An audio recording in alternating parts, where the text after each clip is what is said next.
I grew up in the quiet suburbs of Houston. Our house was white, with a trimmed lawn and a golden nameplate. Carter Financial Advisors. That name meant pride to my father and pressure to everyone else. He believed money defined a person's worth. He said it so often that it became law in our home. My mother stayed quiet, sewing late into the night. My sister, Elena, was the crown jewel. Private schools, piano lessons, a car at 16. On her birthday, the house was filled with guests and flashing lights. My father handed her a silver BMW key with tears of pride. I stood in the corner, holding a disposable camera. When my birthday came, I got his old laptop. The paint chipped, the screen flickered, the keyboard missing letters. He said, "Learn typing. Maybe you'll find office work one day." I smiled and thanked him, though something inside me froze. That was the day I learned what being less felt like. Elena laughed at my old computer, calling it charity. Mom tried to stop her, but words meant nothing against favoritism. At night, I sat by the desk light, trying to make the laptop work. The fan groaned, the keys stuck, but I typed anyway. Numbers, formulas, strange words from tutorials I barely understood. Excel, macros, code. It was all chaos and hope mixed together. While Elena attended galas, I watched free online lectures. Each night, I taught myself something new. My father never noticed the glow under my door. He only cared about profits, meetings, and reputation. To him, success was a reflection in someone else's eyes. To me, it was understanding something no one could take away. When I showed him a school award for a coding project, he shrugged. "That's fine, but don't waste time on useless hobbies," he said. I nodded and smiled, the way silent rebels do. My mother brought me cookies at midnight, whispering encouragement. "Don't let them make you doubt who you are." Her voice was the only warmth in that cold house. Elena came home from college with designer bags and stories. She talked about finance clubs and luxury internships. Every word reminded me how invisible I was. But invisibility became my armor. It taught me patience, endurance, the art of quiet progress. I built small programs on that old laptop, line by line. Sometimes the system crashed, and I started over. Sometimes I cried when the screen went black. But I never stopped. While my sister chased approval, I chased understanding. I wanted to know how things worked, not just how they looked. By the time I turned 18, I had mastered databases and code. No one knew. No one asked. And that was fine. Because in silence, I was building something stronger than recognition. I was building the one thing my father's world couldn't measure: self-worth. After college, I came back to Houston with a degree in information systems. My father didn't ask what I learned. He only asked if I had found a job. I told him I applied to North Star Bank. His eyes lit up when he heard the name. "Your sister works there," he said proudly. "Maybe you'll finally learn how success behaves." I bit my tongue and smiled. To him, my worth still had to come through her shadow. A few weeks later, I was hired in the data department. The office smelled of coffee, paper, and quiet tension. Elena worked upstairs in a glass office with golden letters on the door. I worked downstairs among the machines. Every morning, I arrived early, reviewing transaction logs. No one knew I could code better than most of the IT staff. I kept my head down, blending into the rhythm of keyboards. Elena passed by sometimes, heels clicking sharp on marble. She nodded like I was a stranger. I never minded. Silence was still my safest weapon. One night, I stayed late to finish reports. The building was empty, only the hum of servers filled the air. That's when I saw it, data moving where it shouldn't. A stream copying itself into an external channel. At first, I thought it was a glitch. But when I followed the trail, I saw the truth. Someone was stealing client information. If that data leaked, the bank would lose millions. I froze, heart pounding, staring at the screen. Then I started typing. A temporary patch. A firewall redirect. A shutdown sequence. Lines of code flying across the old system. The night turned into morning before I stopped. When the screen flashed breach contained, I finally exhaled. No one had asked me to do it. No one even knew I was there. The next day, the office buzzed with excitement. News spread fast. A massive cyberattack stopped in time. The director congratulated everyone. Then he turned to Elena. Outstanding work, he said. Her smile was polished perfection. We caught it early, she replied. I stood in the corner, coffee trembling in my hand. Her "we" meant me, and everyone clapped. Later, I was called into her office. She sat behind her desk, voice smooth as glass. You did well, she said, but don't expect credit. In this place, image matters more than skill. If everyone demanded recognition, the system would collapse. I said I only wanted fairness. She leaned forward, eyes sharp. You're a lower-level employee, remember that. Don't dream too high. The words sliced deeper than I expected. 3 days later, I received an email. Due to restructuring, your position has been terminated. No explanation, no goodbye. I packed my things into a small box. Pens, a notebook, and that same old laptop. Rain poured as I stepped outside. Through the glass doors, I saw Elena smiling with the director. Her umbrella gleamed. Mine didn't exist. The water soaked through my shoes. But for the first time, I didn't feel small. Just quiet. And quietly certain that this was not the end. I left Houston before sunrise, the road stretching endlessly ahead. In the backseat, a suitcase and my old laptop. The city lights faded behind me like forgotten stars. I didn't cry. There was nothing left to cry for. By noon, I reached Austin, a city that breathed second chances. I rented a small room above a bakery on South Lamar. The walls were thin, the ceiling cracked, the rent barely affordable. But for the first time, I felt free. No judgments, no titles, no family watching. I worked as a data clerk for a small accounting firm. It was tedious but steady. At night, I turned the laptop back on. The same chip screen, the same familiar hum. I started writing again. Code, formulas, and ideas I couldn't shake off. What if credit could be fair? What if people were judged by their behavior, not their balance? That thought became the seed of something new. I called it FairGrow, a system that analyzed real spending data to create fair credit scores. No bias, no manipulation. Just truth written in numbers. Each night, I worked until dawn, eyes burning, fingers stiff. I learned to survive on instant coffee and cheap noodles. My neighbor, Mrs. Grace Turner, often knocked on my door. She brought tea and said, "You'll ruin your eyes, dear." I smiled and said maybe. But I'll see the future clearly. Months passed. FairGrow began to take shape. It was small, fragile, but alive. One afternoon, I was working in a coffee shop, papers everywhere. A man stopped beside my table. He wore rolled sleeves, his tone curious. Mind if I sit here? Every other seat's taken. I nodded without looking up. After a while, he glanced at my screen. Looks like a storm of numbers, he said. It's a map, I replied softly. A map for people who have been told they'll never make it. He smiled and introduced himself. Ethan Ward, Nova Capital. My heart skipped a beat.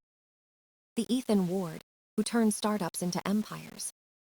He asked to see my model.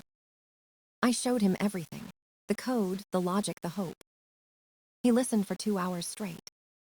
Then he said, I'll invest 50,000. No strings, no promises, just belief. I stared at him, speechless. You trust me? I asked. He nodded. I invest in eyes, not resumes. And yours look like they've seen fire and kept walking. That night, I didn't sleep. I signed the papers and rented a small workspace.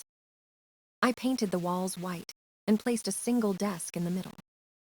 On it, I carved 2 words, "Build fairly." FairGrow was born from that desk, from that night. Days turned into months, months into a year. We launched the beta. Small businesses started getting approved for loans. Their joy reminded me of why I began. It wasn't about revenge. It was about balance. And somewhere between exhaustion and triumph, I realized something. The laptop that once symbolized pity had become my freedom. The same hands that once trembled now built an empire of trust. And for the first time, I felt worthy without anyone's permission. It was a blistering afternoon in May. The air felt heavy, thick enough to choke on. My phone rang before I could pour my coffee. Grace Turner's voice trembled through the speaker. "Lena, my air conditioner's dead, and the dog can't breathe. The repairman needs $100 in cash for the part." I didn't hesitate. I told her to stay calm, keep the fan running, and wait. I grabbed my wallet, tied my hair back, and headed out. The nearest North Star Bank branch was only a few miles away. I'd been in countless banks before, but this one felt different. The glass walls gleamed like mirrors of the past. I stepped inside and felt a wave of cold air hit my face. Perfume, polish, quiet power. It all smelled the same as Houston. The line was short. When my turn came, I smiled at the young teller. "I'd like to withdraw $100, please." She typed a few keys, then paused, confusion in her eyes. A shadow moved behind her, heels clicking sharp, familiar. My chest tightened before I even turned. "Elena." She stood there, immaculate as ever, her badge shining. Her hair curled perfectly, her expression carved in glass. For a second, she didn't recognize me. Then her lips curled into that old, practiced smile. "I thought I was seeing things," she said coolly. "Long time, Lena." I nodded, voice calm. "Just a quick withdrawal from my neighbor's repair." Elena looked at me, the way people look at stains. Then she laughed softly. "We don't serve beggars here." The words echoed through the marble room. Heads turned. Someone snickered. The teller froze, unsure what to do.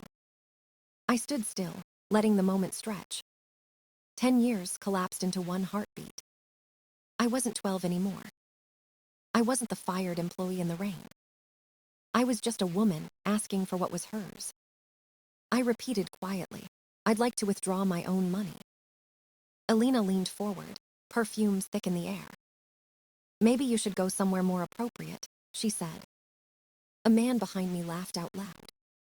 The room buzzed with whispers. Every eye in the lobby waited for my reaction. I inhaled slowly, steady as the tide. Then I opened my phone. A few taps connected me to the FairGrow liquidity network. A soft ping filled the silence. The teller's screen flickered, numbers changing. Elena frowned. "What's happening?" The monitors turned gray. A new message appeared. "Withdrawal request, $5.2 billion. Account holder, FairGrow Holdings." Gasps rippled through the room. Elena's face drained of color. Within seconds, the regional director burst in. He looked straight at me, eyes wide with recognition. "Miss Carter," he said, voice respectful. "Welcome." The entire lobby froze. Elena stared at me, as if the world had tilted. "You," she whispered. I smiled faintly. "I didn't come here to take money.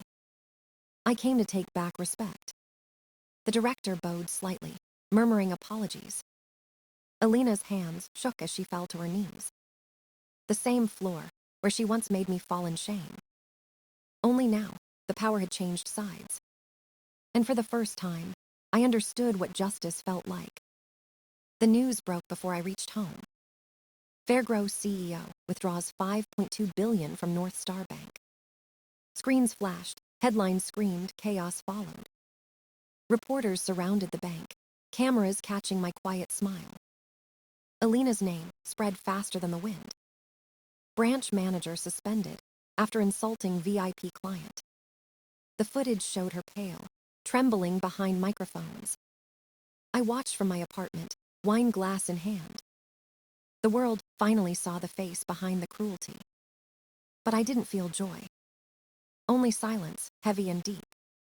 My phone buzzed all evening. Ethan was the first to call. "Do you realize what kind of storm this is?" "I do," I said softly. "Sometimes storms clean what lies beneath." He paused for a moment, then said gently, "I'm proud of you, Lena." No one had ever said that to me before. Not my father, not my sister, not anyone. It hit deeper than victory ever could. By morning, the story consumed every network. People called it a power play, a financial revolution. But they didn't know the truth. It wasn't business. It was dignity. Online comments poured in by the thousands. Justice doesn't need a courtroom, one read. Respect should be standard, not luxury, wrote another. I smiled faintly at the screen, feeling the quiet justice unfold. By noon, my father's name appeared on my phone. I froze, hand trembling slightly. He hadn't called in years. When I answered, his voice was unsteady, stripped of pride. "Lena, I'm sorry," he said, the words breaking apart. "I never knew how wrong I was. I thought money would keep us safe. But it destroyed everything. Please help your sister. She's falling apart. The media won't stop." I closed my eyes and listened to the sound of his regret. It was the same man who once said I'd never be enough. Now he was crying for the daughter he once ignored. I didn't speak for a long moment. Then I said quietly, "You taught me that no one respects a person without money. But now you see, even money can't buy respect." The silence on the other end said everything. When the call ended, I didn't feel anger. Just the faint ache of closure. The news cycle kept spinning. Articles exposed favoritism, greed, discrimination inside North Star. Elena's face appeared under every cruel headline. The woman who said, "We don't serve beggars," lost billions. People debated her arrogance, her fall, her lesson. I didn't read all of it.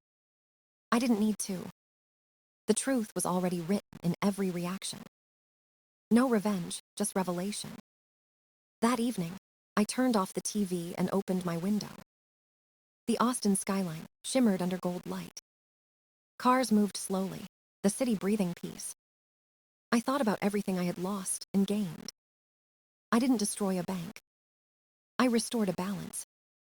For the first time, the world saw me not as the poor daughter, not as the forgotten sister.